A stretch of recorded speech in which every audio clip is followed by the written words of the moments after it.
May bahagyang lamig sa hangin sa labas, katatapos ko lang maglinis ng sala. Namoy pa rin ang bagong floor cleaner sa buong silid. Basa pa ang aking makamay at nagmamadaling naipon ang aking buhok sa likod ng ulo. Sinisikap kong gawin ang lahat ng perpekto, ayusin ang bawat sulok para kumbinsihin ang aking sarili. Malapit na ang Paskong Bagong Taon, Maria, tiisin mo na ito sandali para sa kapayapaan ng pamilya. Ngunit sa sandaling yumuko ako para ayusin ang sinalasara ng sapatos, may narinig akong boses na nakmumula sa likod ng sopa, ang boses ng aking biyenan, si Rosario de la Cruz. Matamis ito sa ibabaw, ngunit malamig sa kaibuturan. Maria, halika, kausapin kita. Nakpunas akong aking makamay sa tabing aking damit at lumapit. Akala ko ay hihiling siyang dagdag na bilhin para sa handaan o simpleng bagay lamang. Ngunit hindi. Nakaupo siya sa gitnang sopa nang nakatuwid ang likod at nakahiga ang makamay sa tuhod tulad ng isang hukom na nahihintay sa akusado. Ang kanyang tingin ay dumulas mula ulo hanggang paa, isang sulyap na sapat na para maunawaan ko, kasambahay ka rito, hindi miyembro ng pamilya. Sa tabi niya, nakaupo ang aking asawang si Daniel Cruz, abala sa peg-type sa kanyang telepono para bang walang nangyayari na may kinalaman sa kanya. Nagubo si Rosario at nagsalita na parang nagbibigay ng pribilehiyo sa akin. Sa taong ito, pumunta ka na sa bagong taon sa iyong magulang. Masikip dito, dagdag niya, 3 kamag-anak mula sa probinsya ang darating na matutulog dito. Natulala ako, kumikislap ang aking mga tainga, maririnig ko ang bawat salita ng malinaw, ngunit ayaw tanggapin ng aking isipan ang mga ito, masikip. Sa 3 silid na bahay na ito, na may malawak na sala at hiwalay na kwarto para sa pag-aaral, masikip para kanino, para sa manugang o para sa katotohanang naroon ako. Sinubukan kong manatiling mahinahon dahil alam ko sa bahay na ito, sa sandaling bahagya akong magtaas ngang boses, kaagad akong itatambal ngang etiketa ngang bastos, kaya malambot akong nagtanong, parang humihingi ng pahintulot. Nay, ilang araw po? Sagot niya ng walang imik, hindi man lang tumingin sa akin. Pagkatapos ng bagong taon ng lumang kalendaryo, makakabalik ka. Maraming tao rito. Hindi komportable kapag nandito ka. Ang salitang hindi komportable ay tumago sa aking dibdib na parang karayom.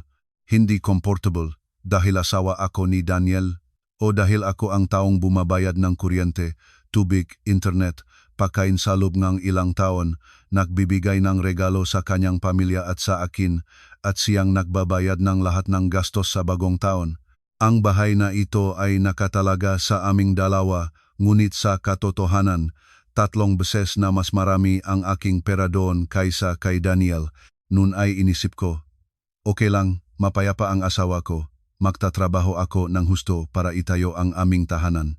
Pinawi ko ang aking sarili ngang salitang iyon para makatayo ako ngayon dito at marinig na pinapalabas nila ako sa bahay na itinatayo ko.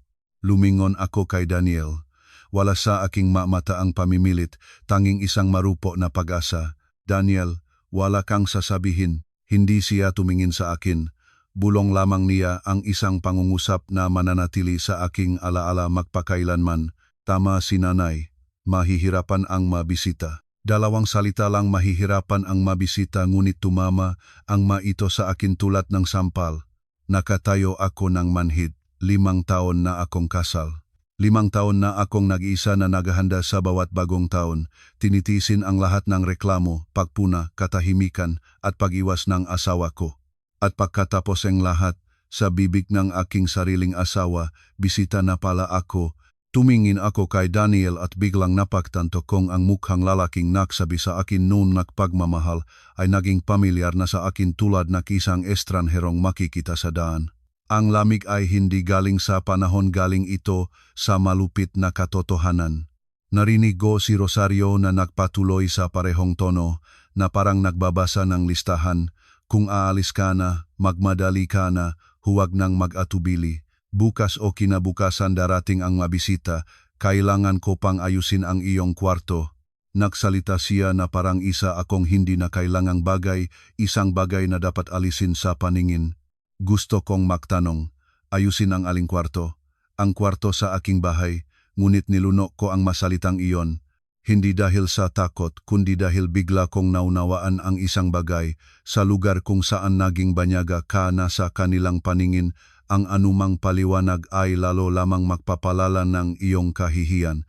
Tumuwid ako at huminga ng malalim. Hindi ako nagaway, hindi umiyak, hindi nagrereklamo. Ngumiti lamang ako ng bahagya, isang ngiti na nagulat sa aking sarili at sinabi ko, "Sige po, Nay, pupunta na ako sa aking mamagulang." Nagangalikhang itinayo ni Rosario ang isang kilay. Malinaw na hindi niya inasahan na ganon kabilis akong sasang-ayon. Malamang ay naghihintay siyang eskandalo para makapagkwento sa mga kamag-anak. Hayan, bastos talaga ang manugang ko. Ngunit hindi ko siya binigyan ng pagkakataon. Tumahimik siya ng isang segundo, saka bumulalas ng isa pang talas. "Kailan ka alis? Iwan ang iyong ATM dito para sa magastos sa handaan kung kakailanganing bilhin ang anuman." Tumingin ako sa kanya nang may katahimikang nagulat sa aking sarili. "Opo, Nay, huwag na kayong mag-alala." Saka lamang tumingin sa akin si Daniel nang may pag-aatubili. "Seryoso kang alis?" Tumango ako. "Seryoso. Ikaw, mag-alaga ka ng nanay at ng mga bisita." Pumasok ako sa kwarto at binuksan ang aparador, kinuha ang maleta. Ang ingay ang zipper sa katahimikang iyon ay nakakapatak ng dugo sa tainga. Nag-ayos akong ilang damit. Kaunti lang. Alam ko hindi ito bakasyon. Umalis lang ako sa lugar kung saan hindi na nila ako itinuturing na kanila. Nang ilabas ko ang maleta sa sala, nandun pa rin si Rosario sa parehong lugar. Ngumingisi ang kanyang labi at naroon sa kanyang mata ang tagumpay ng isang nagwagi. Nakatayo si Daniel sa pintuan. Hindi siya tumulong sa aking mga gamit at hindi nagsabi ng kahit isang mabuting salita. Dumaan ako sa kanilang tabi ng mahigpit na hawak ang hawakan ng maleta na may kakaibang katahimikan ng puso. Siguro, kapag nasok na ang isang tao sa sulok, wala na siyang natitirang luha, katuwiran at determinasyon na lamang. Binuksan ko ang pinto at lumabas sa landing. Tumama sa aking muka ang malamig na hangin. Lumingon ako at sa huling pagkakataon ay tumingin sa pintuan ng aking bahay. Hindi nang may pagsisisi kundi para tandaan. Itinala ko sa aking isipan ang mapagtagumpay na tingin ni Rosario. Itinala ko ang duwag na katahimikan ni Daniel. Itinala ko ang bawat salita na kanilang sinabi, dahil minsan, ganyang magasalita ang nagpapadala sa isang tao sa pagkagising mula sa matagal na pagtulog. Hinila ko ang maleta pababa ng hagdan. Walang nahatid sa akin. Ngunit hindi nila alam ang isang bagay. Sa gabi ng ika-31 ng Disyembre, habang nasa kasagsagan ang handaan na akala nilang magiging dakila, habang nagtitiwala silang ang isang card swipe ay sisiguradong umaapaw na hapagkainan si Rosario, mismo ang masisiraan ng ulo at tatawag sa akin ng paulit-ulit. Maaring tumawag siya ng 100 beses. Mababasag na ang kanyang boses sa takot, nablok ang card. Ano na ang ipakakain sa mga bisita? At sa sandaling iyon lamang nila maunawaan na ang tinatawag nilang bisita ay ang taong pinabuhay pala nila sa lahat ng panahon. Dumating ako sa bahay ng aking mamagulang sa kafite ng madilim na. Nakita ako ng aking nanay sa gate at, bago pa man siya makapagtanong, natulala siya. Nakmadali akong humawa ng mahinang hiti. Namimiss ko na kayo, naisipan kong mauna ng pumunta. Ang aking nanay ay hindi isa sa mga nagtatanong kung ano ang laman ng iyong puso. Hinawakan lamang niya ang aking kamay at tahimik na sinabi, "Pasok na sa bahay, anak, malamig sa labas." Umupo ako sa sofa, nakikinig sa masayang programa sa TV para sa bagong taon, ngunit walang laman sa aking kalooban.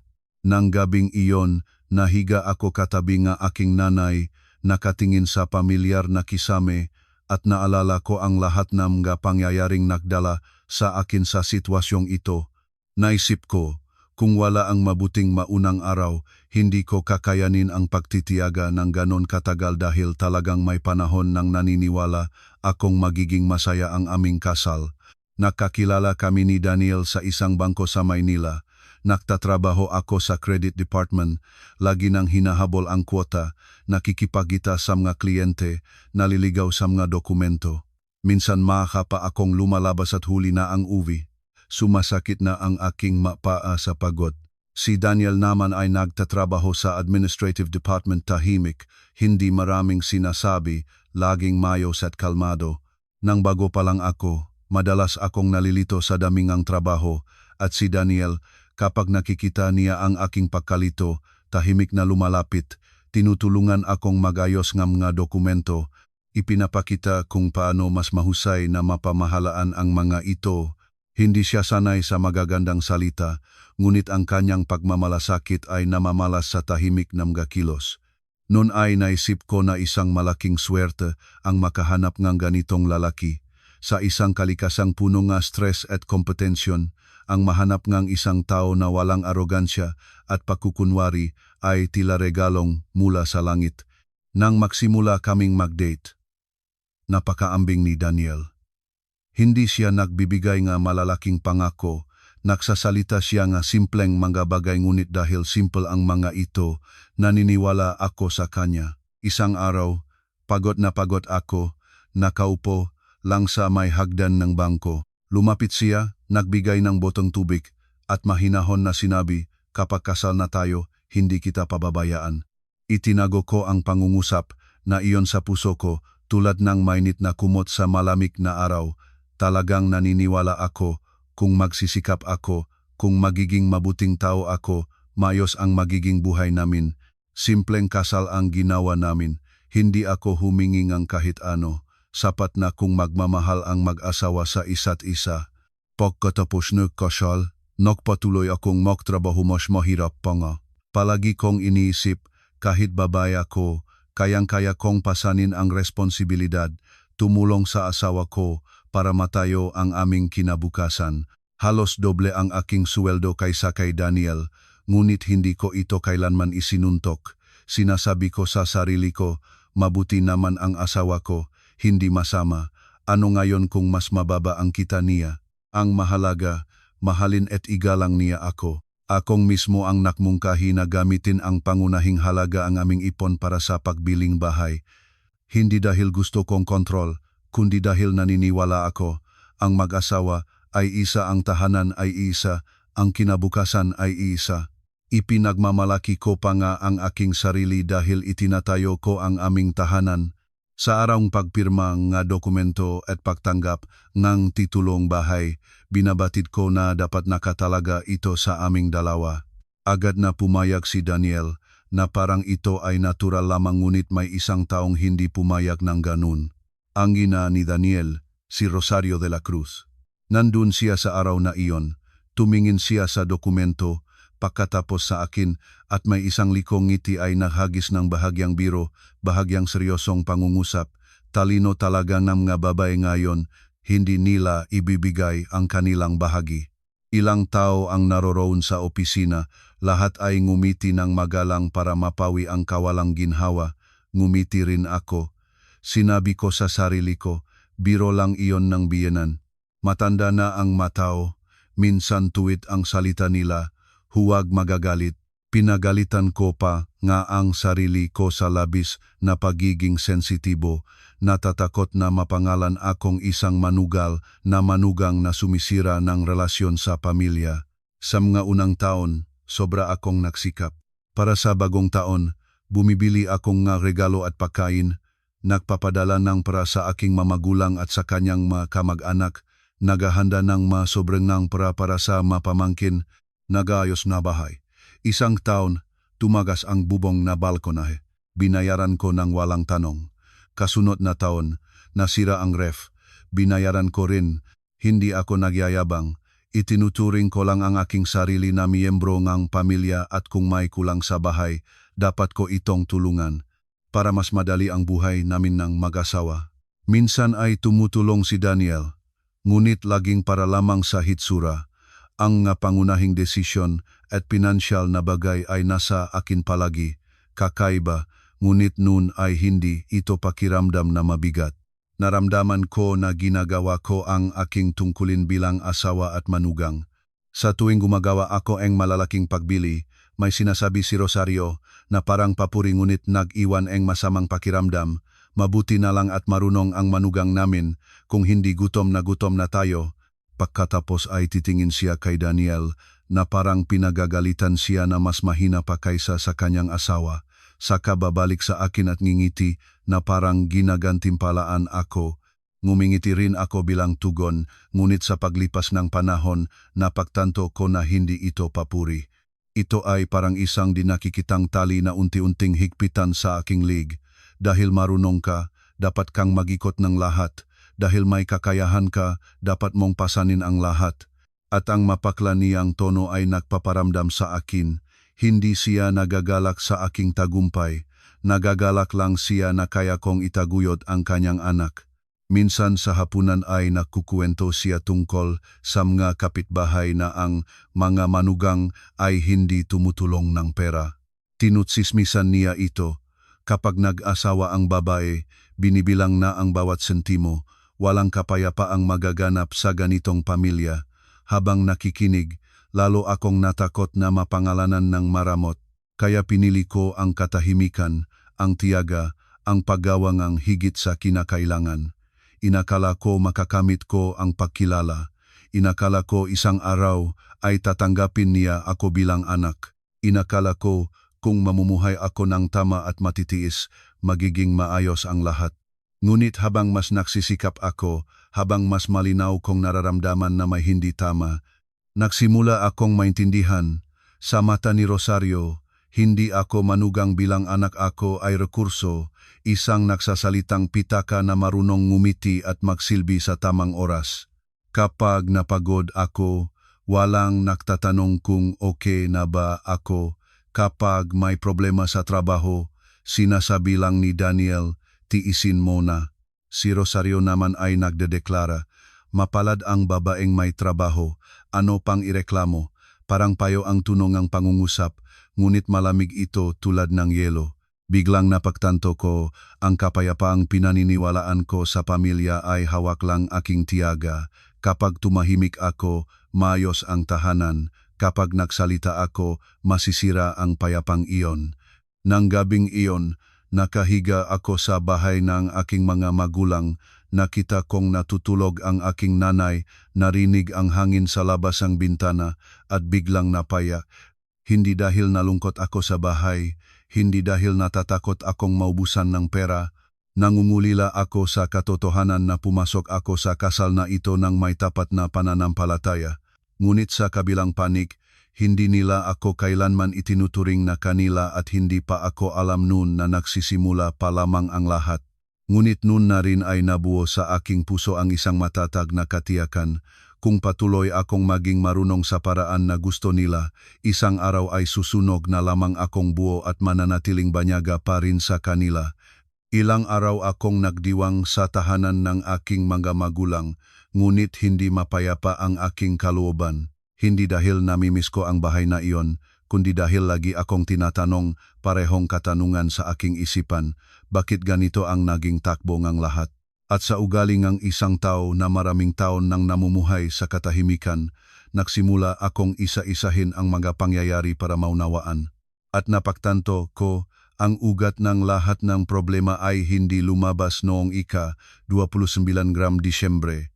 Nagsimula ito sa ikatlong taon ng aming kasal, nang tumigil na si Rosario sa pagbibigay ng mga tagong papuri at nagsimulang sumubok sa akin sa ibang paraan sa malilit na kahilingan na kapag paulit-ulit, kaya nitong gumalaw ng kahit anong pintuan. Noon ang aming buhay ni Daniel ay matatawak na matatag.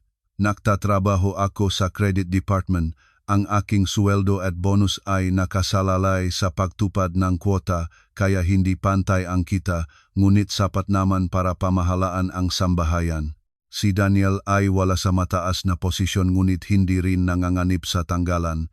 Naisip ko pa nga, kung hindi tayo mag-aksaya at mag-ipon, maari tayong makapag-ipon ng malaking halaga para sa kinabukasan.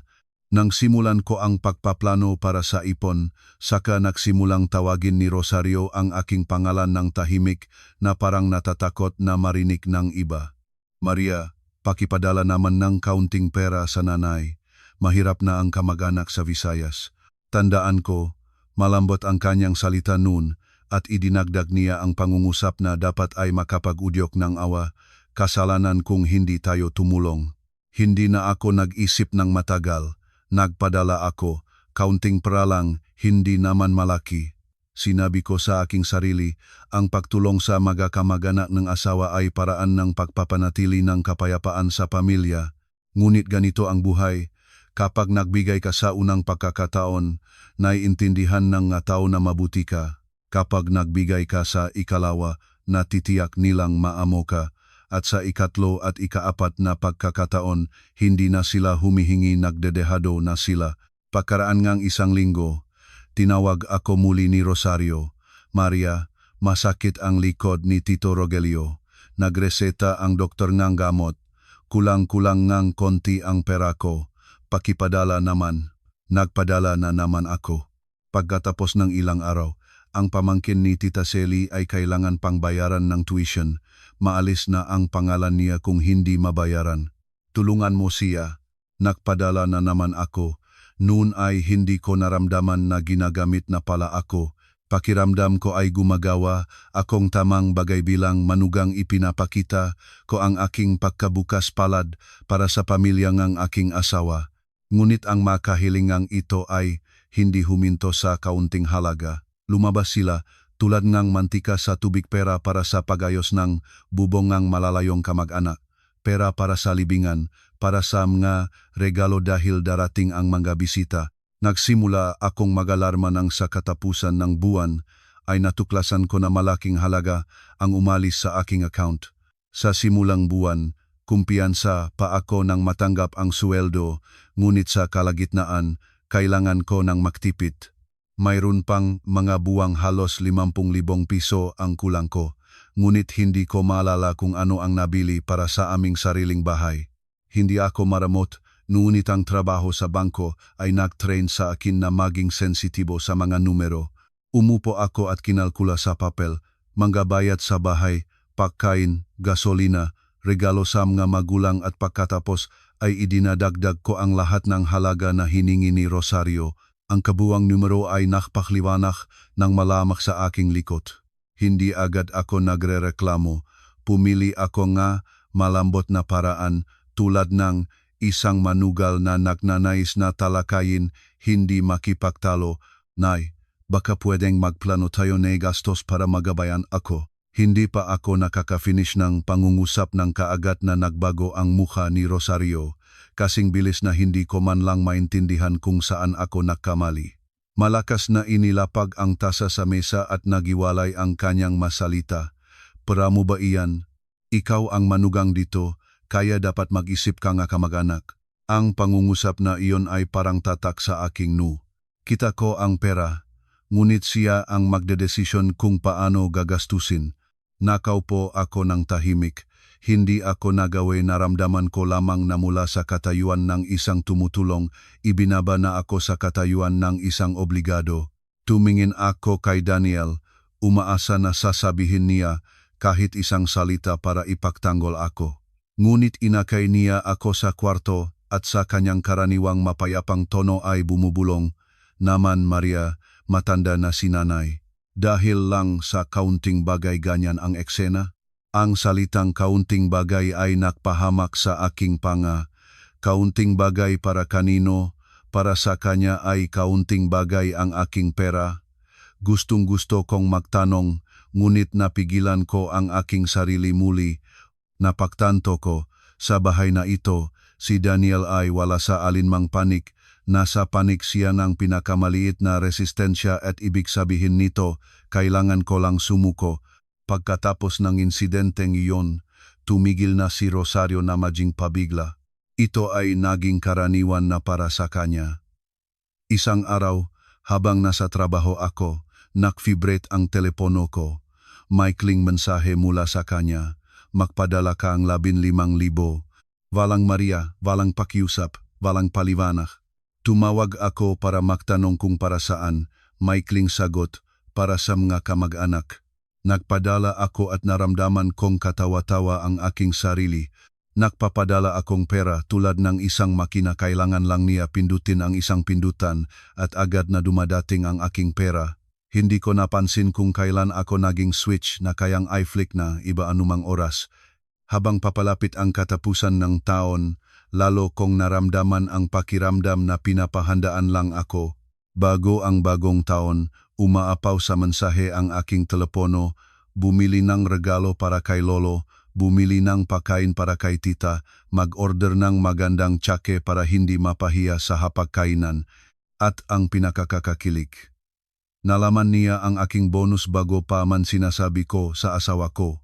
Bago pa man ako makapagsabi kay Daniel, tumatawag na siya. Narinig ko may bonus na sa bangko ninyo. Magaling. Magaan ang bagong taon natin ngayon. Nanginig ako. Hindi ko siya sinabihan. Paano niya nalaman? Ang pakiramdam ng kontrol ay nagbibigay sa akin ng kilabot. Nagsimula akong maunawaan. Ang panahon bago ang bagong taon ay hindi panahon ng pagkakataon ng pamilya, ito ay panahon ng pagtitipon ng magabuwis. Isang gabi, pagod na pagod akong nakabalik. Bago pa man malagay ang aking bag, narinig ko na ang nagutos na tono ni Rosario. Bukas, mag-withdraw kang counting cash, kailangan ng kamag-anak. Tumingin ako kay Daniel. Nagpanggap siyang abala sa sarili niyang mabagay. Umupo ako at humigpit ang aking lalamunan.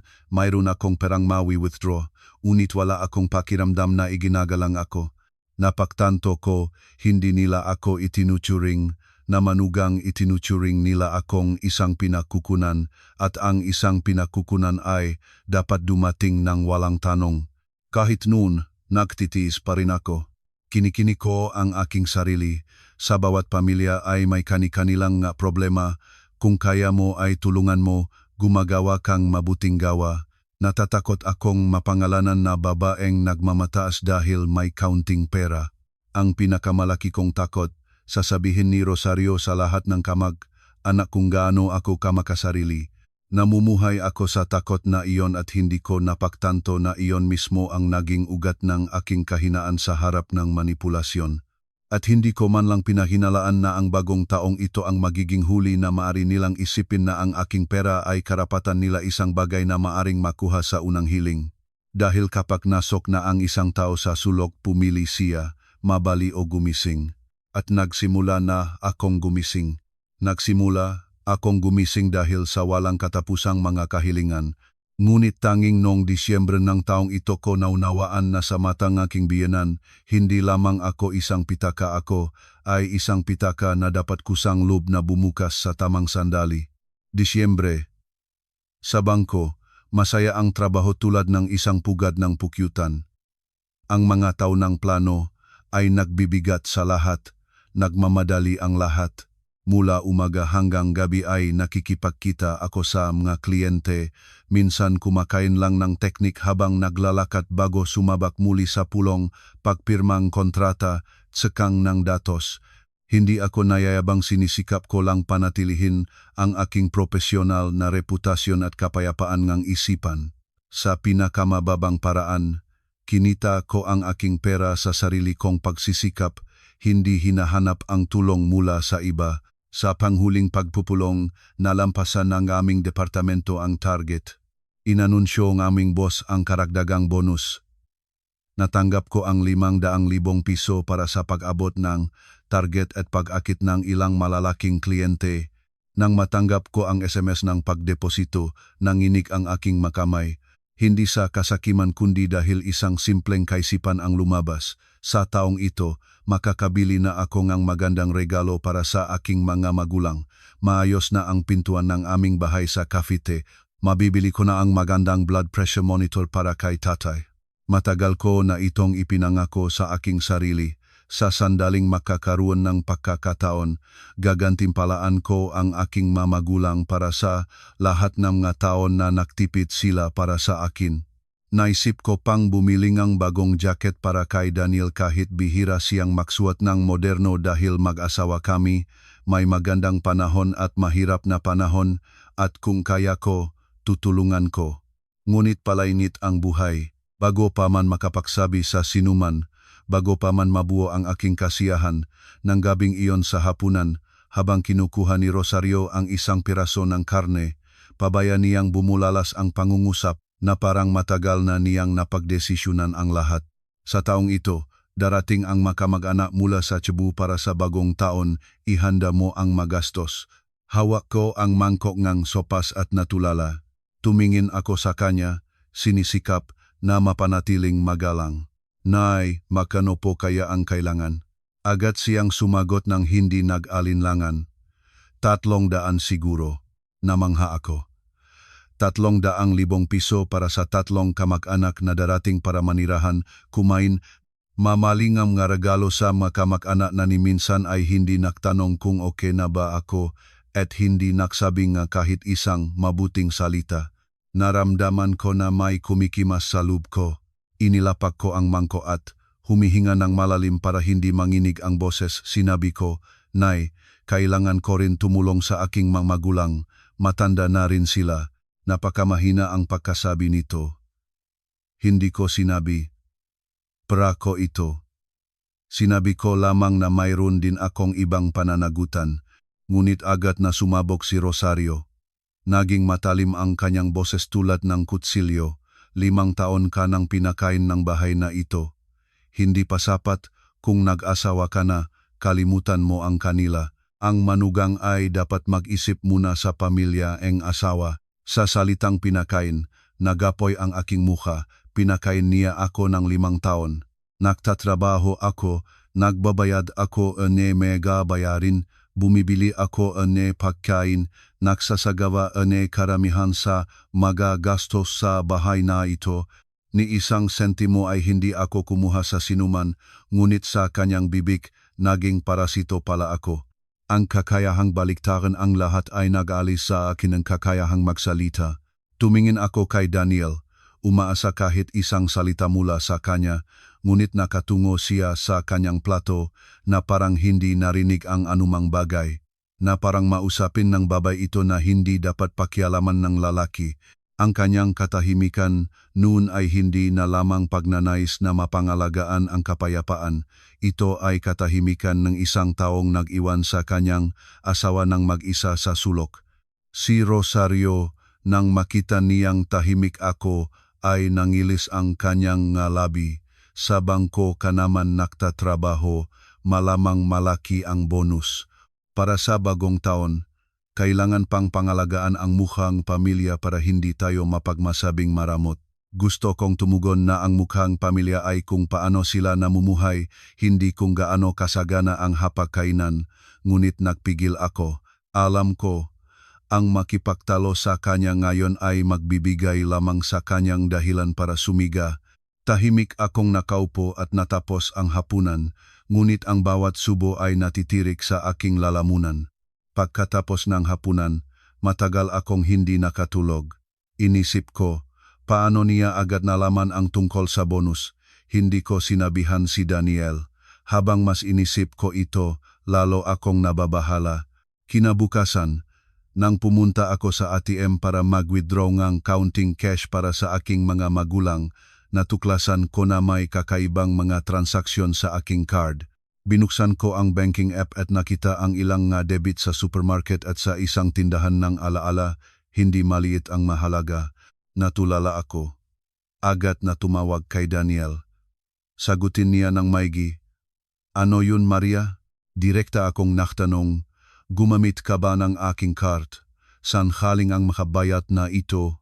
Ilang segundo siyang tumahimik, saka sumagot na parang walang nangyayari. Kinuha ni nanay ang pangkaragdagang card para bumili ng pagkain. Sabi niya mas madali iyon. Para bang binuhusan ako ng malamig na tubig. Pangkaragdagang card, naalala ko.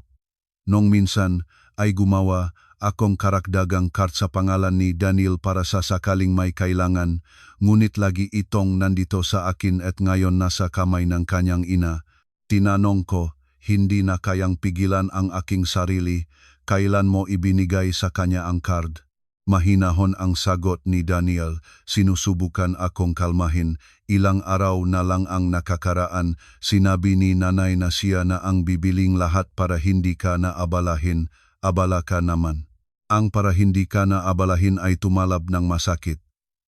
Ibig sabihin, Ang aking pra sa bahay na ito ay kanilang pra din, maari nilang gastusin kahit kailan, hindi tinatanong, hindi nagpapaliwanag. Wala na akong control sa aking sariling account. Nang makawi ako ng gabi, nakita ko si Rosario na nakaupo at gumagawa ng listahan ng pamimili. Bumubulong ng kalkulasyon sa sarili niya. Lumapit ako at direkta siyang tinanong, "Nay, nasa inyo po ba ang aking card?" Itinayo niya ang ulo, walang kahihiyan. "Oo, nasa akin. Mas madali kasi bago magbagong taon. Ikaw ang manugang. Kung kaya mo, tulungan mo. Huwag magtatanong ng magawalang kwentang bagay." Narinig ko ito at nanginig ang aking makamay, hindi sa takot kundi sa galit at pagkagising. Tumingin ako kay Daniel, isinangkalan niya ang kanyang tingin. Sa unang pagkakataon sa loob ng buong pagiging kasal ko, naunawaan ko kung ano ang kahulugan ng pagtataksil sa loob ng dingding ng bahay na itinuturing ko na sarili kong pamilya. Mula sa sandaling iyon, napagtanto ko, hindi sa 300,000 piso ang usapin. Ang usapin ay lantarang ipinakita na nila ang kanilang pagamak, sa akin pagamak na ganon kalala na hindi na nila man lang sinisikap itago. At kapag tumigil na ang mataw sa pagtatago, ibig sabihin, tiwala silang patuloy akong matitiis. Ngunit hindi nila alam na naubusan na ang aking tiyaga. At noong 29 Disyembre, nang palayasin ni Rosario ako para bigyan ng lugar ang 3 kamag-anak, malinaw na nakita ko ang tunay na kahulugan ng lahat ng nangyari. Hindi ko ito sinabi ng malakas, ngunit sa aking puso, nagpasya akong tatatag tulad ng bakal. Mula sa araw na ito, walang sinuman ang mangangasiwa sa aking pera at ituring itong karapatan nila. Nang umaga ng 29 ng Disyembre, nagising ako ng alas 6, madilim pa sa labas. Malamig na hangin ang pumasok sa manggabita ng bintana. Tahimik akong bumangon nang hindi gigising kay Daniel, naglagay ng damit pantulog at pumunta sa kusina. Hindi ko alam kung bakit nagpatuloy akong kumilos tulad ng makina nagluto, naglinis na parang karaniwan lang na araw. Marahil, sa loob ng maraming taon ng pagiging kasal, nasanay na akong maging perpekto ang lahat para walang makapagrereklamo sa akin. Nagmasaheng harina, nilaga ang lugaw, mabilis gumagalaw ang makamay. Sa isipan ay laging umikot ang usapan kagabi ang 300,000 ang karagdagang kart sa kamay ng biyenan. Ngunit nagpatuloy pa rin akong kumbinsihin ang aking sarili. Okay lang, malapit na ang bagong taon. Gawin ang kailangang gawin, huwag magsimula ng taon sa away. Natapos ko ang pagluluto, pinunas ang mabintana, mesa, binago ang tubig sa planter. Sa bawat pagyuko, naramdaman ko ang sakit sa likod mula sa pagod, ngunit hindi ako makahingi ng tulong. Alas 8 na nang maging malinis at maliwanag ang buong bahay. Amoy bagong tinapay ang kusina. Noon ko lang tumuwid at huminga ng malalim. Umikot ang aking paningin at biglang naging walang laman ang aking kalooban. Kakaibang pakiramdam kapag ginagawa mo ang lahat ngunit walang nagtatanong, "Pagod ka ba? Pwede ba kitang tulungan?" Natutulog pa si Daniel. Si Rosario ay nagising na at nakaupo sa sala, malakas na nakikipag-usap sa telepono. Kumakalat ang kanyang boses sa buong bahay na parang gusto niyang marinig ng buong gusali. "Oo, bumaba na kayo. Mas maraming tao, mas masaya. Sa taon namin, maingay at masaya. Sapat ang lugar para sa lahat, huwag mag-alala." Nakatayo ako sa kusina at malinaw kong naririnig ang bawat salita, maingay at masaya. Para kanino? Para sa mga kamag-anak, sa mga bisita. Ang manugang naman ay sagabal na kailangang alisin. Lumabas ako sa sala, nakasandal si Rosario sa sopa at nang mabilis na matanaw ako, nagpatuloy siyang magyabang sa telepono. "Siyempre bumaba na kayo. Bagong taon ay tao at bisita. Walang masayang walang maingay na bahay. Ang manugang ko ay mahilig magayos. Lahat ay handa, lahat ay ayusin." Nagsabi siya nito ng may kahambugan. Nakatayo ako at nakinig ang manugang ko, kakatawa. Hindi niya ako kailanman tinatawag na anak. Kapag kailangang magpakita, Ipinagmamalaki niya ako sa harap ng iba. Nakita kong lumabas si Daniel mula sa kwarto, magulo pa ang buhok, antok pa. Dumaan siya sa tabi ko tulad ng dumadaan sa isang upuan, hindi nagtatanong kung anong oras ako nagising, hindi tumingin sa ginawa ko sa kusina. Umupo lang siya, nagbuhos ng tubig, at bumulong tulad ng isang taong pagod sa kanyang sariling mga problema. Bandang tanghali, kumatok sa pintuan. Hindi pa ako nakakarating nang mabilis na lumundag si Rosario tulad ng nakatipak na spring sa pintuan ay tatlong kamag-anak na inimbitahan niya, si Tito Rolly, Tita Chelly, at ang anak nilang si Iggy. Pumasok sila sa bahay na parang sarili nilang tahanan. Si Tita Chelly, bago pa man may tayo ang mabag, ay nagsabi ng isang pangungusap na napagtanto kong naunang inabisuhan siya. Naku, maganda sa Maynila. Ganyang bahay para sa bagong taon, pangarap yan. Namukatkat si Rosario sa kasiyahan. Aba, bahay namin ito. Ang anak ko ang bumili. Sa mga salitang ang anak ko ang bumili, nag-alab ang aking mga mata. Hindi ako naghihintay ng pasasalamat, ngunit hindi naman dapat isawsaw ang aking pagsisikap para sa ibang tao. Lumingon ako, sinabi sa sarili. Huwag sumagot. Ito ang gusto nila. Sa tanghalian, nahanda ako ng hapagkainan.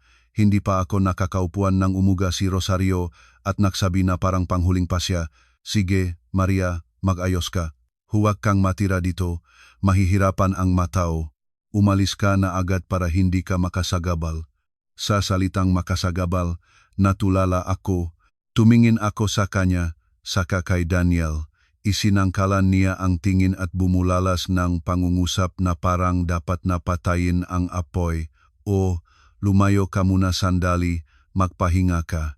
Pagkatapos ang handaan, pag-usapan natin."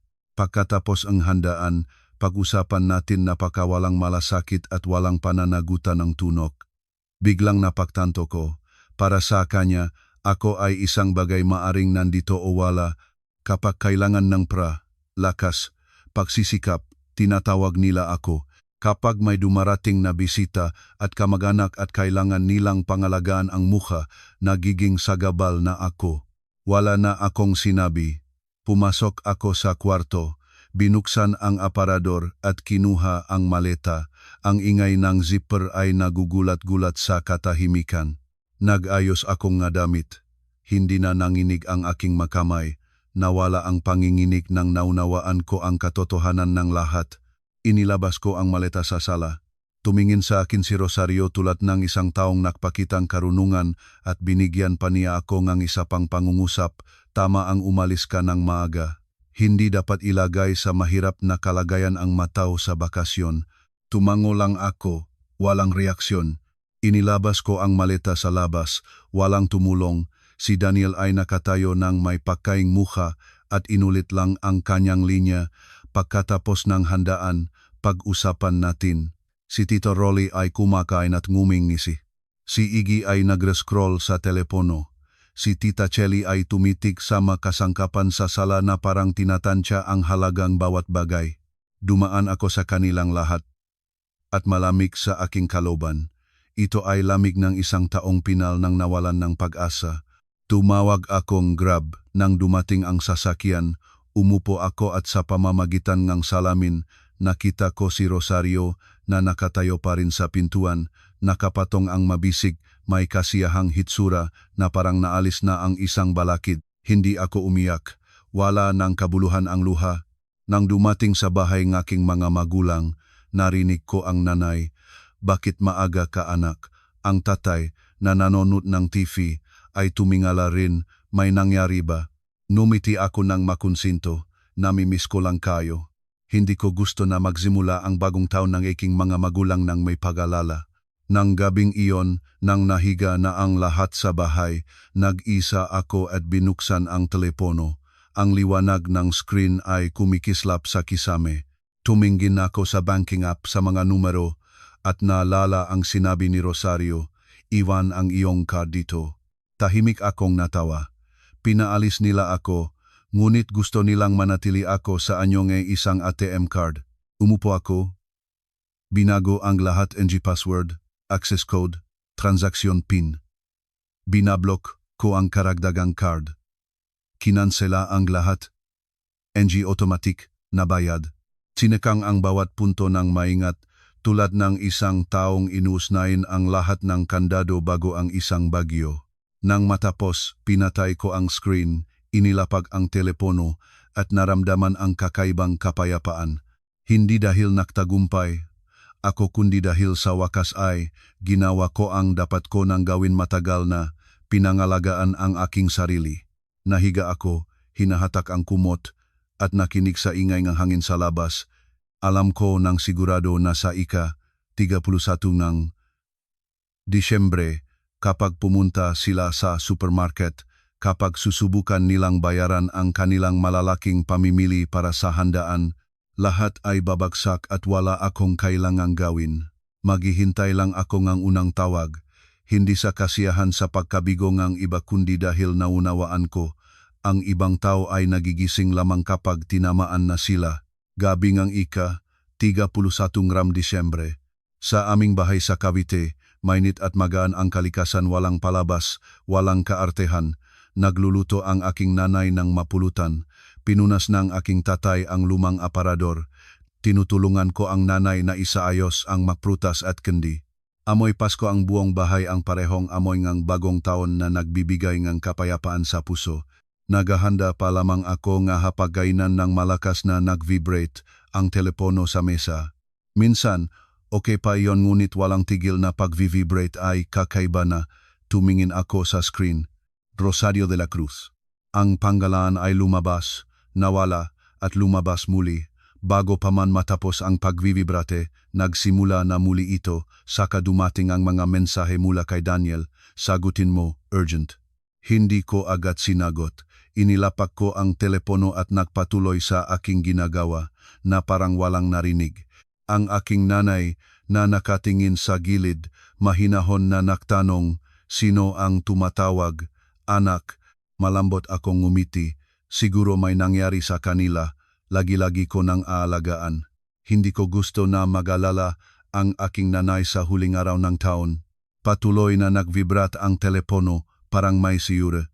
Nakita ko ang bilang ng napaliang tawag na tumataas 10 beses, 20 beses, halos 30. Noon ko lang kinuha at pinindot ang sagot. Hindi ako madaling naksabi ng hello. Nagsalita ako ng tiyak at mahinahon. O nakikinig ako. Sa kabilang dulo, sumabog agad. Ang boses ni Rosario ay matalas na parang gustong butasin ang aking matainga sa bawat salita. Ano ang ginawa mo? Nablok ang card. Nasa supermarket kami, nakatingin sa amin ang tao, kahihiyan sa habang buhay. Sa likod, maririnig ko ang ingay ma-cash register, makart, isang boses, Miss, hindi pumapasa ang bayad. Inisip ko siya na nakatayo sa gitna ng crowd nang namumula ang mukha. May malalaking mata. Hindi siya natatakot sa gutom. Natatakot siya sa pagkawala ng mukha. Hindi ako sumigaw, hindi numisi. Tanong ko lamang nang kasing tahimik ng isang karaniwang pag-usap. Nay, ano ang gusto ninyong bilhin ng ganun kaagad? Lalo siyang naibayo, tanga ka ba, bagong taon na, baboy, isda, itlog, champagne. Ang mabisita ay nasa bahay, magbabalik ba ako ng walang dala? Sa salitang mabisita, naunawaan ko ang lahat. Ang handaang ipinagmamalaki niya sa lahat. Ang bagong taong dapat kahanga-hanga ang laki ngayon ay naghihingalo sa tindahan. Huminga ng malalim at nagsalita ako ng isang pangungusap lamang, walang emosyon, ngunit nagbago ang lahat. Sa bahay ay may mga may-ari, sa kanila kayo hilingin. Pinaalis na pala ako, wala na akong karapatang magbayad ng kahit ano. Isang segundo ang katahimikan, sa kabilang dulo sa kabagong pagsabog. Sumigaw siya, karapatan pang banggitin. Ikaw ang manugang sa aming bahay. May obligasyon ka. Ganito ka gumawi. Kasalanan ito, naiintindihan mo. Hindi pa ako nakakapagtugon nang marinig ko. Ang ingay ng pakikipagtunggali, kinuha ni Daniel ang telepono. Ang kanyang tono ay pakiusap, ngunit may nakatago sa likod na karaniwang passive aggression. Maria, huwag ganyan. May bisita kami. I-activate ang card. Pag-usapan natin pagkatapos ng handaan. Ang pagkatapos ng handaan ay nagpatawa sa akin. Pagkatapos ng handaan, magpapanggap silang walang nangyari. Muli nilang papagluluningkaan ang aking damdamin, papipiliting maglaro ng papel ng mabuti at mapagbigay para sa kapayapaan ng pamilya. Tahimik akong natawa hindi sa pangungutya, kundi sa pakilala kung gaano ako kasira noon. Pagkatapos ngang anong handaan. Daniel, noong 29, tinawag mo akong bisita.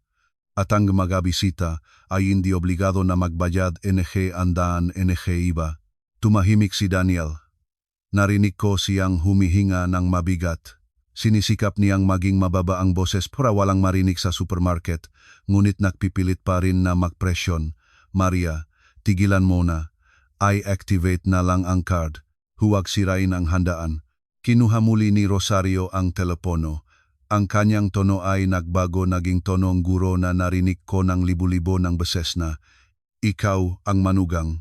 Mag-iwan ng pamilya ng gutom sa bagong taon, kasalanan iyon. Ano ang itinuro sa iyong nga magulang para maging ganun ka kawalang-galang?" Nang binanggit niya ang aking mamagulang, nagyelong lahat ng nasa loob ko. Ngunit nagpatuloy akong nagsalita ng mahinahon, ngunit ang bawat salita ay tatatag tulad ng bakal. "Nay, pinaalis ninyo ako para makapag-imbita ng inyong makamag-anak. Ibig sabihin, pinili ninyo sila. Sila ang hilingan ninyo na magbayad." Nabulalas si Rosario at nagbugang ang mapait. "Binibilang ka pa lang ang bawat sentimo?" Maikling sagot ko, "Hindi. Sinisikap ko lang mahanap ang aking lugar. Ang aking lugar, gayang sinabi ninyo, ay sa labas ng pintuan."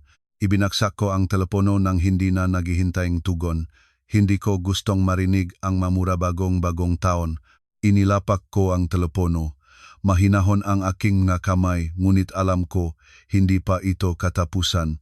At tama ako, hindi pa lumilipas ang 10 minuto nang pumata ang mga mensahe tulad ng ulan.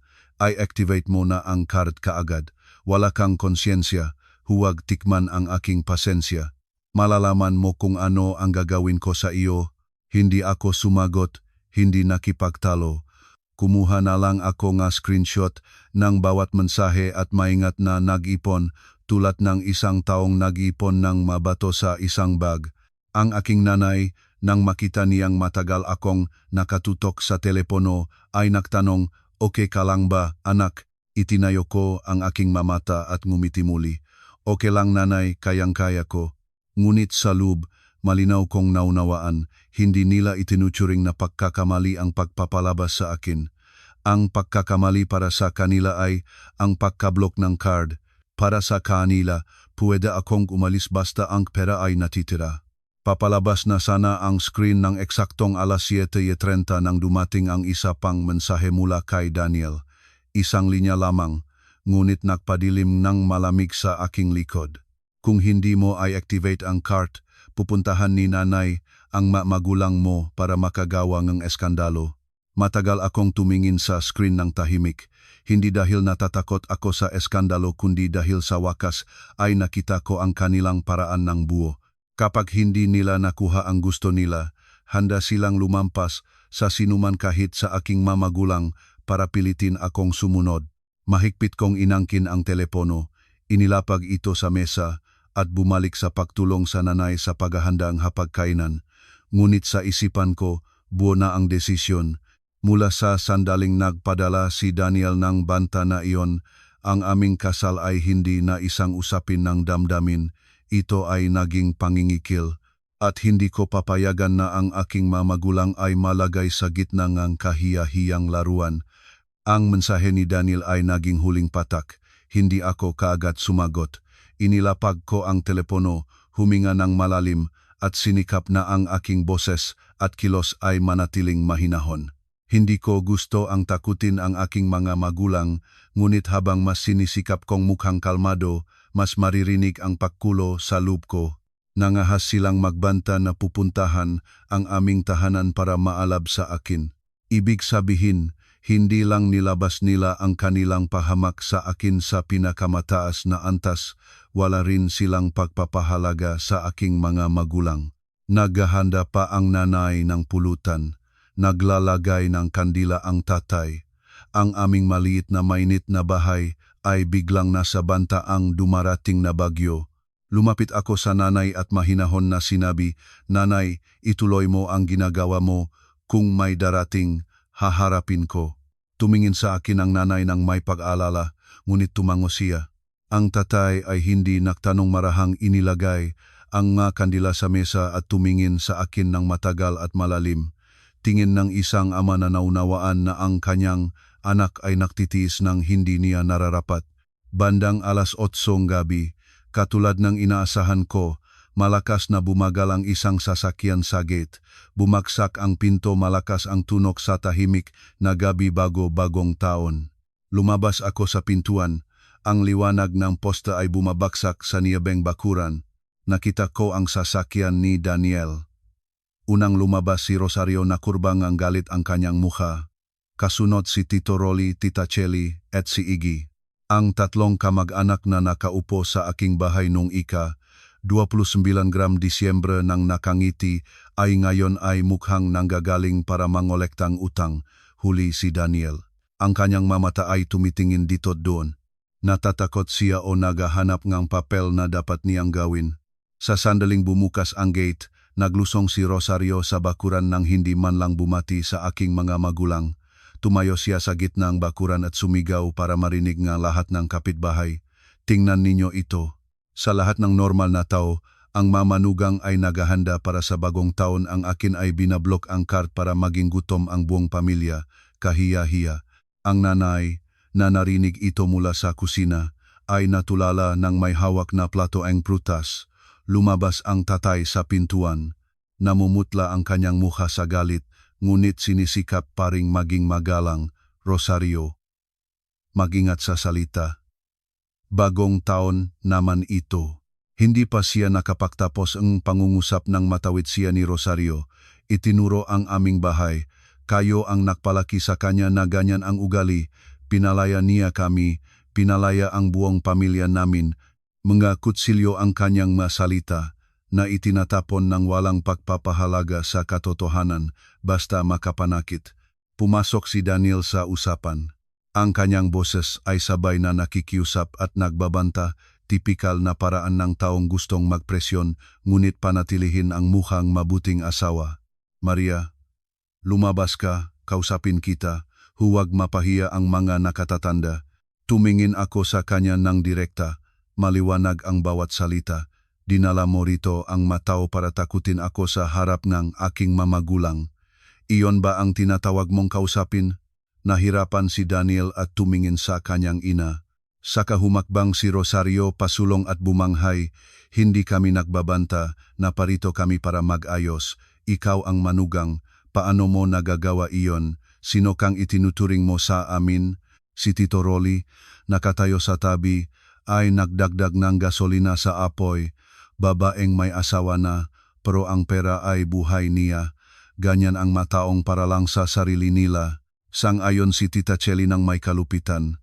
Nakakuhang kaunting pera, nagpapahari na. Ang pamilyang asawa ay wala sa kanya.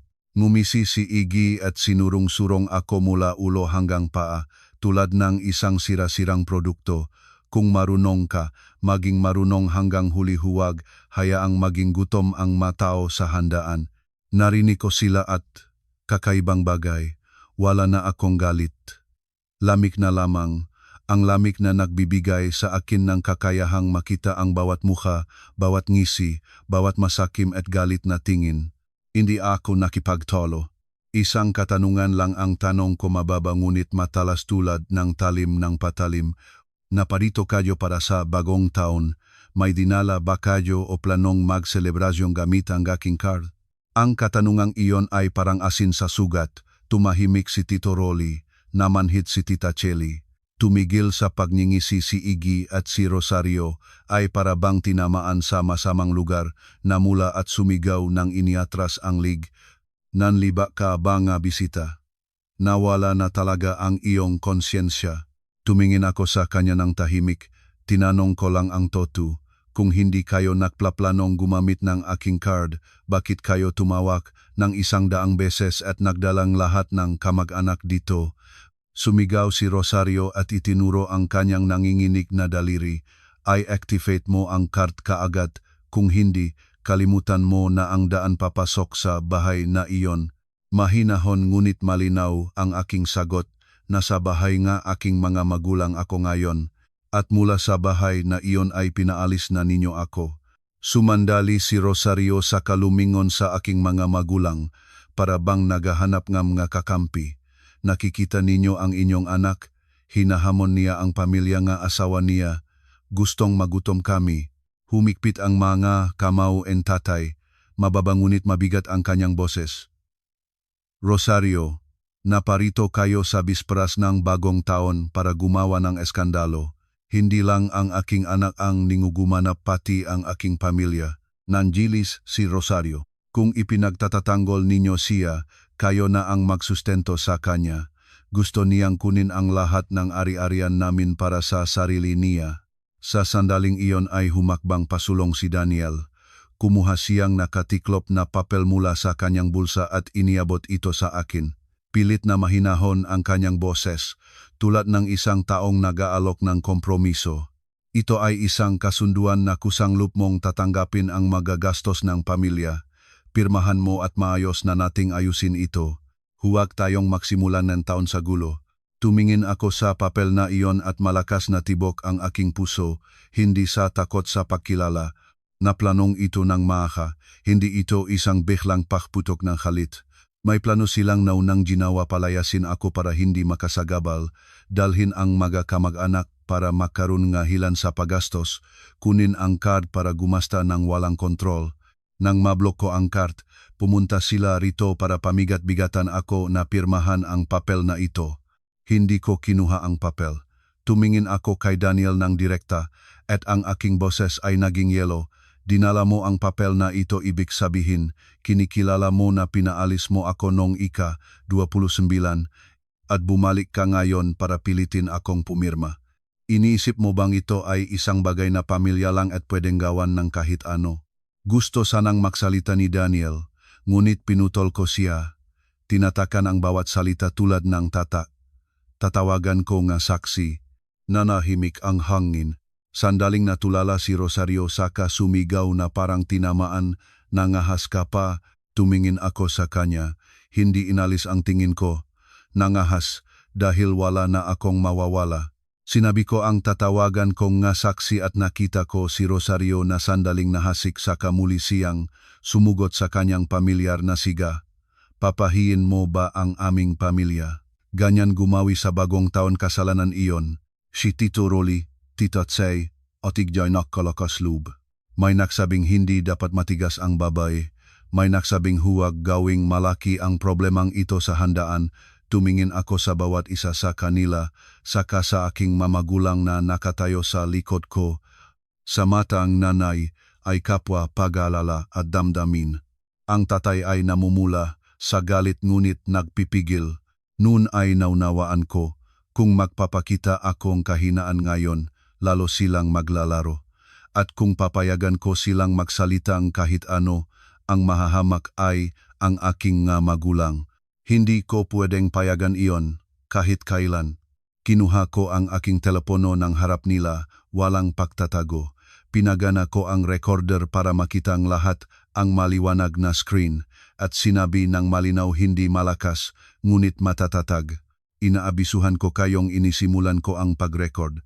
Anumang sinasabi ng bawat isa, sabihin ng malinaw para walang pagtatalo pagkatapos na nililiha ko ang mga bagay. Kapansin-pansing nagulat si Rosario. Sumigaw siya tulad ng tinamaan, sa anong bahay ka nagre-record? Wala ka ba talagang respeto sa matatanda? Tumingin ako sa kanya ng malamig at mahinahon. Bahay itong aking mga magulang at nakatayo kayo sa bahay na iba at sumisiga, may karapatan akong ipagtanggol ang aking sarili. Nabulala si Rosario, ngunit sinubukang pananatilihin ang kanyang mukha. Ako ay siyam, naparito para makipag-usap bilang nga nakatatanda. Bahadya akong tumango. Sige, mag-usap tayo. May recording pa nga, mas maganda. Kapag totoo ang sinasabi mo, bakit matakot? Lumingon ako kay Daniel, hindi na tumingin kay Rosario. Alam ko ang ugat ng problema ay ang lalaking nakatayo sa pagitan ng dalawang apoy at nag-isip na ang katahimikan ay makakalaya sa kanya mula sa pananagutan. Direkta akong nagtanong sa harap ng aking mga magulang at ng kanyang mga kamag-anak. Ulitin mo, sino ang nong ika, 29 gram, Disyembre ang nagsabi sa akin na bisita? Sino ang nagsabing iwan ang card para sa kaginhawaan? Malinaw na nagulat si Daniel. Ang kanyang tingin ay nagsiray mula sa ina hanggang sa sahig. Sinubukan niyang mag-smooth out. Maria, huwag na nating balikan ang nakaraan, bagong taon naman. Agad ko siyang pinutol. Walang lumang o bago, meron lang katotohanan at kasinungalingan. Agad siyang tinulungan ni Rosario. Sinabi ko iyon dahil masikip sa bahay. Dumating ang makamag-anak, mahihirapan lang ang manugang doon. Lumingon ako sa kanya at isang katanungan lang ang tanong ko na naktahimik sa kanya. Kung masikip ang bahay, sapat para sa 3 kamag-anak ngunit pinaalis ang manugang, sino talaga ang itinapon? Isang segundo ang tumatahinging katahimikan. Lumingon si Tita Celi sa ibang direksyon. Nagakamot sa ulo si Tito Rolly. Hindi ko sila pinabayaang makarecover. Binuksan ko ang banking app at ipinakita ang telepono sa aking mga magulang. Hindi nila kailangang maintindihan ang mga numero, sapat na ang makita nila ang katotohanan. Itinuro ko ang seksyon ng karagdagang card na makikitang nablok at malinaw na sinabi, "Tatay, nanay, tingnan ninyo ang karagdagang card sa aking panggalan ay na-issue at nagamit ng matagal na. Ni Iza ay hindi ko ibinigay kundi kay Daniel lamang." Lumingon ako kay Rosario at direkta siyang tinanong, "Nasa inyo ba ang card, nay?" Nagulat siya, ngunit sinubukan pa ring makawala. "Kinuha ko ito para makapahanda para sa bagong taon. Bumibili akong pagkain para sa bahay, para sa pamilya ito." Tumango ako ng walang ngisi, walang pang-aapi, at nagsalita ng isang pangungusap na malupit ngunit totoo. "Hindi. Kinuha ninyo ito para mabili ang kahit ano ang gusto ninyo at para sa inyong bayarin. Hindi ninyo tinanong ako, hindi ninyo ibinaalam, hindi ninyo hiniling ang aking pahintulot, itinuturing ninyong karapatan ang aking pera." Gusto sanang tumugon si Rosario, ngunit natigil ang mga salita sa kanyang lalamunan dahil purong katotohanan ito. Muli akong lumingon kay Daniel, binuksan ang mensaheng banta na ipinadala niya at ipinakita iyon sa aking mga magulang at sa lahat ng naroon. "Kung hindi mo i-activate ang card, pupuntahan ni nanay ang magulang mo para makagawa ng eskandalo." Tumingin ako sa kanya, hindi malakas ang aking boses, ngunit ang bawat salita ay parang pako. "Sino ang tinakot mo?" Namutla si Daniel. Nagbubulong-bulong siya. "Nais ko lang makuha ang iyong sagot sa telepono para mayos natin, hindi ko gustong." Nagpatuloy ako nang hindi siya pinayagang makaiwas. "Ayusin, sa pamamagitan ng pagdala ng iyong ina para sumigaw sa mukha ng aking mamagulang. Ayusin sa pamamagitan ng pagdala ng kasunduan at pagpilit sa akin na pirmahan ito." Natulala si Daniel. Ang tatay na nakatayo sa likod ko ay nagsalita ng mababa at mabigat. "Binata, ikaw ang asawa at nag-aapir kang ganitong salita sa iyong asawa, tapos dinala mo pa ang iyong pamilya dito. Itinuturing mo ba ang aking bahay na isang daanan?" Ibinaba ni Daniel ang ulo, hindi makapag-angat ng tingin sa tatay. Ang 3 kamag-anak ay kapansin-pansing humina. Bumubulong-bulong si Tito Rolly. "Sige, ayusin natin ito ng mayos, bagong taon naman." Sumubot din si Tita Celi. "Oh, bakit kailangan ng recording sobra na ito?" Tumingin ako sa kanila at malinaw na sinabi, "Walang palikuliko, hindi ko gusto ang eksena, ngunit kailangan ang katotohanan. Anumang sinabi at ginawa ang sinuman, dapat sagutin nila iyon." Si Rosario, nang makitang nag-aalangan na ang makamag-anak, ay mabilis na pinalitan ang taktika, naging biktima. Nagsimula siyang umiyak at sumiga. "Ginawa ko ito para pangalagaan ang mukha ng aming pamilya. May nag-isip ba sa akin? Dumating ang mabisita, papakain ko ba sila ang murang sardinas para tawanan tayo nila?" Tumingin ako sa kanya ng walang ngisi at isa lang ang sinabi ko at natulala siya. "Hindi nabibiling pera ngang manugang ang mukha." Natulala si Rosario. Ang kanyang mata ay tinitingin sa akin ng may galit. Ngunit sa pagkakataong ito, hindi na ako natakot sa titik na iyon. Naunawaan ko, para sa kanya, ang mukha ay mas mahalaga kaysa katotohanan at dahil dito, handa siyang gumawa ang kahit ano. Nag-vibrate muli ang aking telepono, mensahe mula sa bangko, notification ng petsa, at oras ng pagdating para sa pagsusuri ng pirma kinabukasan. Iniwanan ko ang telepono sa mesa nang nakatihaya ang screen para makita ng lahat. Nang makita ni Daniel iyon, talagang nagpanik siya. Humakbang siya patungo sa akin. Sira na ang kanyang boses. Ipagtanggol mo, Maria. Pakiusap ko, inimplika ko sa iyo. Huvak na. Tumingin ako sa kanya ng ganun katahimik na nagulat siya. Sa batas ka, Daniel, kakailanganin mong humihingi. Sa pagkarinig nun, sumigaw si Rosario. Naging hayop ka na ba? Gustong itapon kami sa sulok.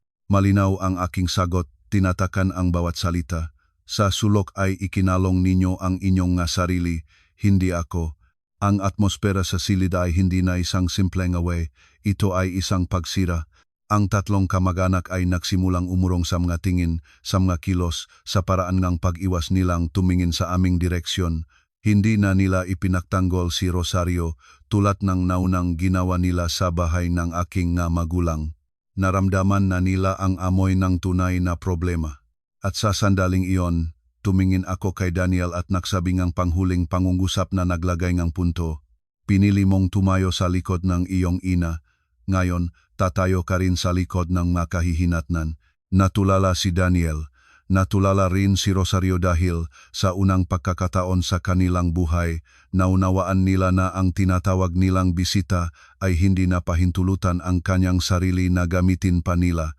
Nang umaga ng ika-3 ng Enero, pumunta ako sa bangko sa itinakdang oras. Malamig ang labas ngunit maliwanag parang bagong-bagong taon talaga. Hindi ako nag-iisa, kasama ko ang tatay. Suot niya ang kanyang lumang kayumangging Amerikana. Mabagal siyang naglakad, ngunit tuwid ang likod. Halos walang sinasabi, naroon lang siya sa tabi ko, tulad ng isang anchor. Tinitignan ko siya at sabay akong naginit at nasaktan sa kalooban. Naginit dahil sa wakas ay may nasa tabi akong sumusuporta. Nasaktan dahil kung hindi ko sinubukan ng ganon katagal na harapin ang lahat ng mag-isa, baka hindi na ito nangyari. Pinatupad nila kami sa opisina ng abogado. Ang atmosfera roon ay kakaiba sa mga eksena sa bahay. Dito, lahat ay napagpapasyahan ng mga papel, selyo at proseso. Ibinigay ko ang ma-orihinal na dokumento at muli naming inilabas ang sitwasyon. Hindi ako pumirma. Pinahihinalaan ko ang pagpapalso. Hinihiling ko na ipatigil ang lahat ng operasyon. Tumango ang abogado at maikling sinabi, tinanggap namin ang inyong reklamo. Ngayon, imbitado kayo para sa paghahambing ng ilang karagdagang materyales na nakakabit sa aplikasyon. Sa mga salitang karagdagang materyales, muli ay humigpit ang aking puso. Alam ko ang bitag ni Rosario ay hindi limitado sa isang pirma. Binuksan niya ang isang folder, lumipat ng ilang pahina, at inilipat sa akin ang kopya ng isang dokumentong hindi ko kailanman nakita. Nakalimbag sa pamagat, kasunduan sa pagpagati nga ari-arian karagdag sa kontratang kredit. Nakatitik ako sa aking pangalan at sa pangalan ni Daniel, ngunit ang nakpalamig sa akin ay ito, wala akong alam sa dokumentong iyon. Mabilis na binasang ang ilang linya at ang aking tingin ay natigil sa isang talata tungkol sa pinakmulan ng pondo para sa pagbili ng bahay. At noon ay parang naklik ang isang bagay sa aking isipan. Naalala ko ang araw ng pagtanggap ng susi. Naalala ko kung paano naglipat ng isang malaking halaga ang aking mamagulang at sinabi para maging tiwala ka at ingatan ang lahat ng dokumento. Sinunod ko sila, ngunit hindi ko naunawaan ang buong kahulugan nun. Mahinahon at malinaw na nagsalita ang abogado. Sa kaso ay mayroon itong dokumentong nagpapakita na malaking bahagi ng pondo para sa pagbili ng bahay ay nagmula sa inyong pamilya. Kumpirmahin ninyo ito. Tumingin ako sa tatay, hindi siya umiwas. Huminga siya ng malalim at nagsabi ng mahinahon, "O tama iyan, kami ang nagbigay ng karamihan."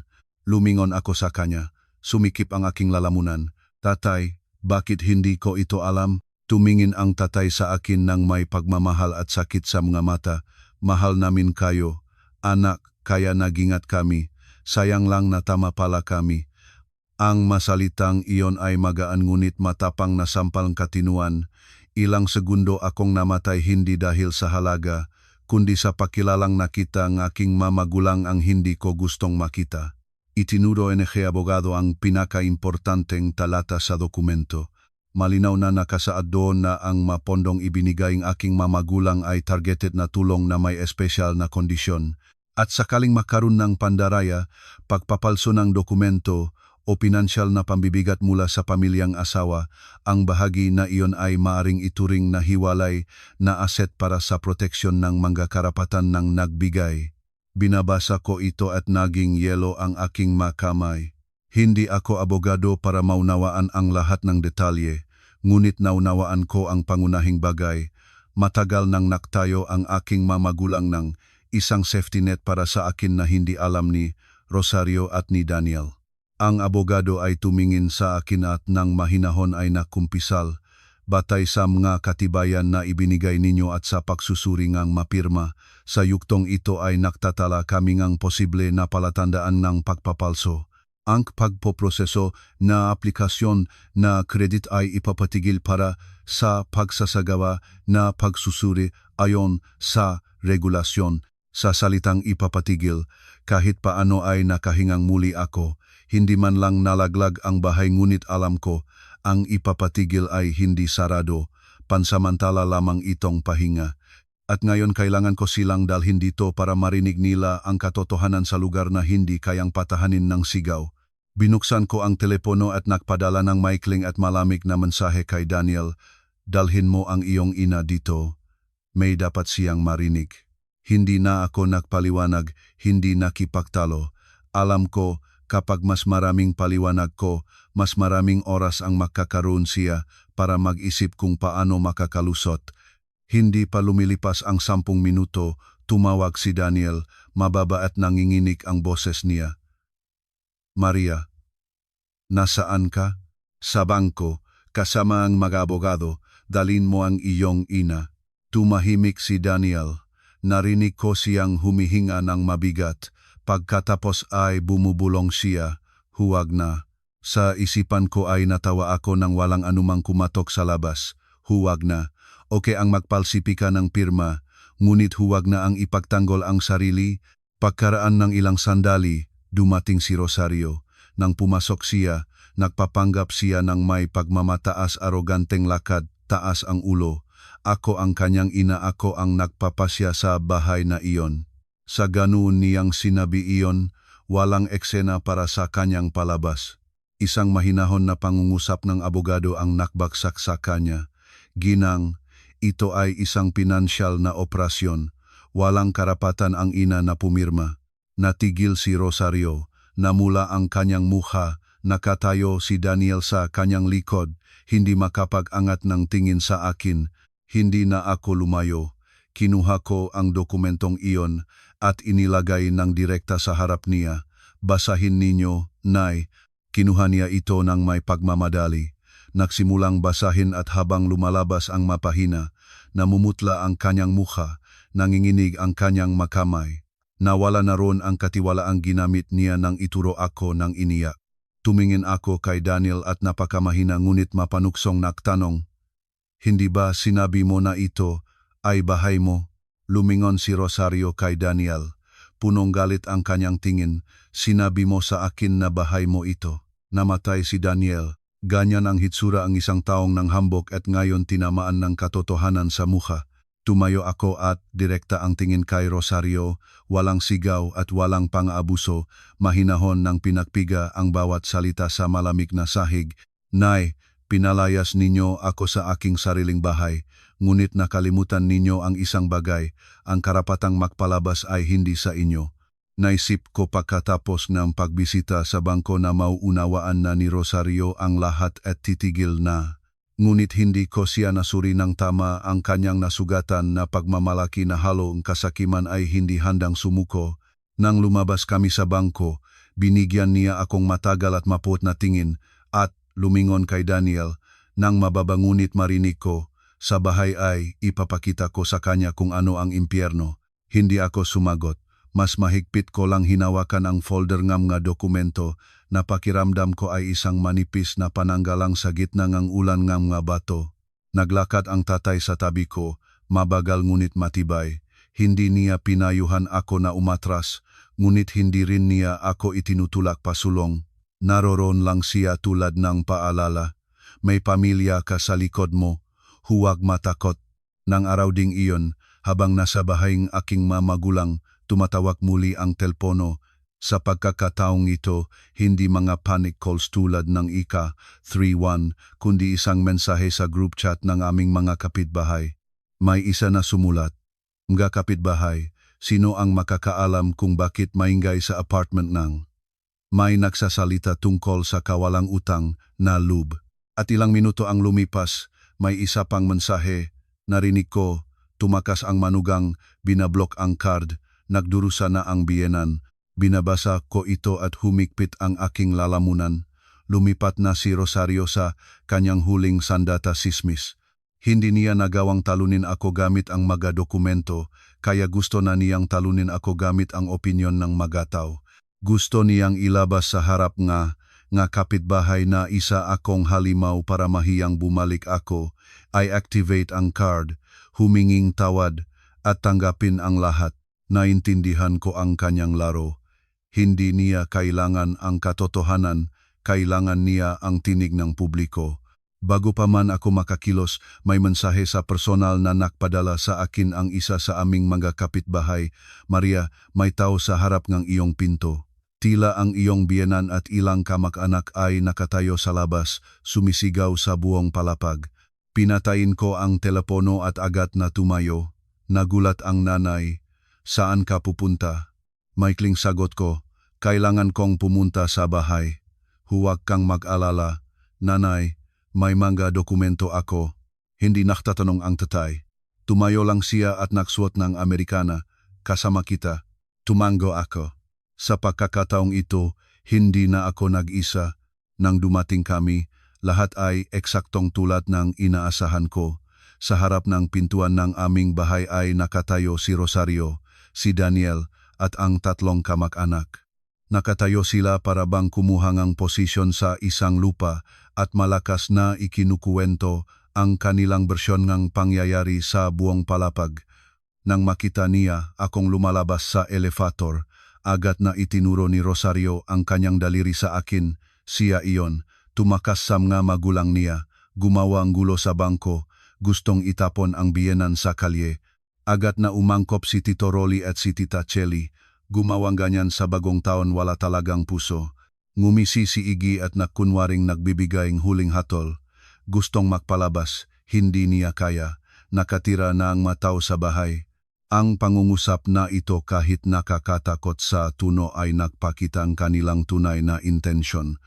Naparito sila para otsupahin ang bahay at gamitin ang presyon para hindi ko sila mapalaya sa aking sariling tahanan.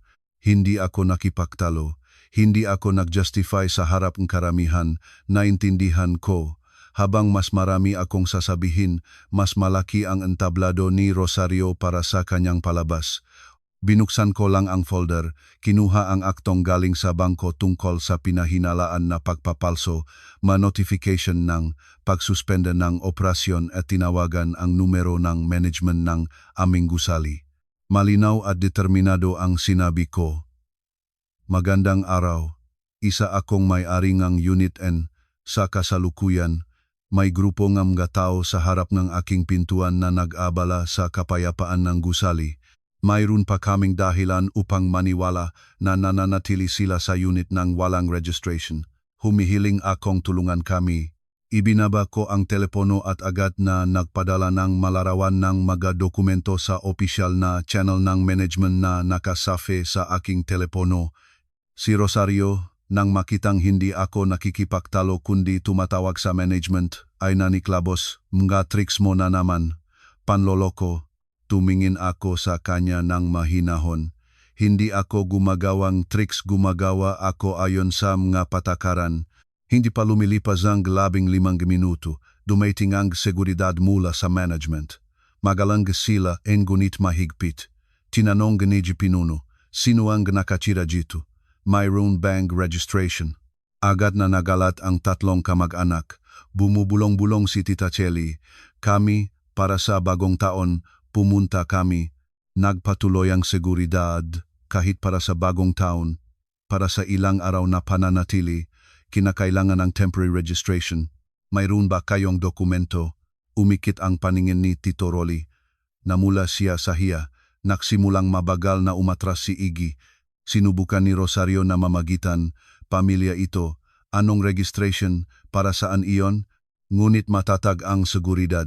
Mayroon kaming mapatakaran. Pakiusap na makipagtulungan. Nakatayo ako sa tabi at tahimik, pinahayagang gawin ng katotohanan ang kanyang trabaho. Ang mga kapitbahay na nanunood sa eksena ay nagsimulang maintindihan na hindi ito ang kwento ng isang manugang na tumakas. Ito ay isang grupo ng tao na gumawa ng eskandalo. Si Rosario, nang makitang gumuguho ang kanyang eksena, ay lumingon kay Daniel ng may galit na tingin. Sa sandaling iyon, talagang natakot si Daniel. Inakay niya ako sa isang gilid, sira na ang kanyang boses, wala ng banta. Maria, patawarin mo na ako ngayon. Matanda na si nanay, huwag na ituloy. Tumingin ako sa kanya at isang maikling at malamig na pangungusap ang sinabi ko. Ang pagtanda ay hindi lisensya para maging masama. Nanginig si Daniel, ngunit nakpatuloy siya. Kung ito ay matuloy, mawawala ang lahat ko. Agad ko siyang tinanong ng walang sigaw ngunit matalim, mawala ang lahat dahil kanino. Ibinaba ni Daniel ang ulo. At sa sandaling iyon, tulad ng isang nalulubok na tao na sa pilitang magsabing totoo, pumutok ang isang pag-amin mula sa kanya. Nalubog siya sa malalaking utang nang sinubukan niyang mabilis na yumaman ng kumampante para sa isang kaibigan at nahulog sa isang financial scam. Hindi niya natapakan na sabihin sa akin at pinayagan ang kanyang ina na pangasiwain ang laruang ito na hanggang sa punto ang pagpapalso aking pirma para makakuhang pra at isara ang kanyang butas. Tumingin ako sa kanya at hindi sumiga. Isang katanungan lang ang itinuro ko sa kanya. At balak mong bayaran ang iyong mautang gamit ang aming buong bahay? Hindi makasagot si Daniel. Si Rosario, nang marinig ang ilang bahaging ang pag-usap, ay sumabog sa galit. Sumugot siya kay Daniel sa harap ng seguridad at mga kapitbahay. Tanga ka, sinabi ko sa iyo na hanapin ang pera ng tahimik. Pinapahiya ninyo ako. Sa sandaling iyon, kumain sila sa isa't isa. Ang pamilyang ganon karahas nagyabang ng kanilang kabutihan ay nakpakita ng tunay nilang mukha, kasakiman, takot sa pagkawalan ng mukha, at kahanda-handaang ipalabas ang sinuman. Hindi ko na pinalawig pa ang usapan. Kinuha ko ang naunang inihanda na kasunduan na hinihingi kong pirmahan ni Daniel na kinikilala ang kusanglup na paggamit ng mga dokumento ng walang pahintulot at pumayag na umalis sa bahay para maayos ko ang paghahating ari-arian. Malinaw ang sinabi ko. Walang emosyon. Pirmahan ito para maayos ang lahat habang mas matagal kang mag-atubili. Lalong masasama ang magiging kalagayan mo. Tumingin si Daniel sa akin ng pamumula, ang mata at nanginginig ang kamay habang hinawakan ang ballpen. Sumugot si Rosario para agawing papel, sumisiga. Huwag pirmahan, hindi ko papayagan. Ngunit nakatayo na ang seguridad sa tabi at humakbang pasulong ang tatay ko. Tahimik ngunit matibay ang kanyang boses. Huwag kayong gumawa ng hangal. Natulala si Rosario na paktanto na walang susunod sa kanya ngayon. Ang tatlong kamag-anak ay naunawaan na walang iba pang gagawin para sa kanila roon. Tahimik nilang kinuha ang kanilang magabag at maleta, iniwasan ang lahat ng nagmamasid. Habang umaalis si Tita Chelly, mahinahon niyang sinabi kay Rosario ng may takot at hiya, "Tara na, Rosario, uuwi na kami." Tumango si Tito Rolly nang hindi makapag-angat ng tingin. Halos tumakbo si Iggy. Naiwan si Rosario, nakatayo sa gitnang koridor ng maputlang mukha at nanginginig ng galabi. Ang mukha na itinayo niya sa buong buhay, niya ay kayang-kaya ngayon, kanyang sariling kasakiman. At sa sandaling iyon, habang tinitignan ko siya, wala akong naramdamang kasiyahan sa kanyang pagbagsak, lamig na lamang. Ang lamig ng isang taong sarili na niyang kinulong ang kanyang sarili sa ganap na kalungkutan. Pagkatapos ng bagong taon, hindi ako gumawa ng nga eksena o nagbigay ng malakas na pahayag. Tahimik lang akong ginawa ang aking trabaho, hakbang-hakbang, tulad ng isang taong nagtatanggal ng buhol na matagal na dumadilis sa akin. Natapos ko ang lahat ng proseso sa bangko. Natapos ang paghahati ng ari-arian batay sa kontribusyon ng aking pamilya. Kinansela ko ang lahat ng karagdagang card at kahina-hinalang kapangyarihan ng attorney. Hindi ko napahintulutan ang sinuman na sa ilalim ng salitang pamilya ay hahawak na aking pera. Sa parehong oras, nagsimula akong prosesong diborsyo, sinisikap na maging mabilis at walang sakit hanggat maaari. Hindi dahil sa galit, kundi dahil sa pag-unawa na ang ilang relasyon ay bulok na sa pundasyon at ang pagsisikap na panatilihin ang ito ay nagpapahaba lamang ng kirot. Maraming beses na tumawag si Daniel. Uwas na at pagod na ang kanyang boses, tulad ng isang taong maraming gabi nang hindi nakatulog. Mali ang ginawa ko. Naisip ko kung makikinig ako sa nanay, magiging mapayapa ang bahay. Nakamali ako. Nakinig ako sa kanya at walang bagyo sa aking kalooban. Sumagot ako ng walang pait at sumbat. Nakinig ka sa nanay nang binabasag ang iyong sariling asawa. Sa kabilang dulo, matagal na katahimikan. Baka sa unang pagkakataon, naunawaan ni Daniel na ang kanyang posisyon na huwag pumili ng panih ay isang pagpili na mismo at pinili niya ang maling panih. Ngunit ang huli na pagkagising ay hindi nakbabalik ng panahon. Tumawak din si Rosario. Ibang-iba ang kanyang boses, hindi na ang matalas na sigaw na narinig ko sa tahanan ng aking mamagulang. Mahinahon siyang nagsalita, sinubukang maging malambot. Mainit ang aking ulo. Sa handaan hindi ako nag-isip ng maayos. Nakinig ako sa kanya at hindi na nagagalit.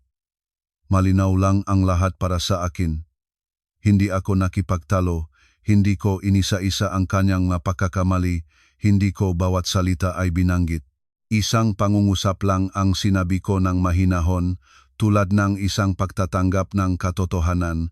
Nag-isip po kayo, naipinlano ninyo ang lahat. Sa kabilang dulo, tumahimik siya. Malamang hindi siya sanay na tingnan ng tuwiran sa kanyang puso. Sanay siyang sumuko ang mataw, maktiis, papayagan siyang maniwala na para sa pamilya ang lahat ng ginagawa niya. Ngunit sa pagkakataong ito, walang susuko. Inayos ko ang bahay. Sa unang pagkakataon sa loob ng maraming taon, pumasok ako sa sala at hindi narinig ang mga utos, sumbat, desisyon ng iba. Sa bahay ay walang ingay at takot ng mga tao. Ngunit kakaibang bagay, parang mas maluwag ang pakiramdam dito. Mas maluwag dahil nawala na ang pakiramdam na bisita ako sa bahay na binayaran ko. Pinalitan ko ang makurtina.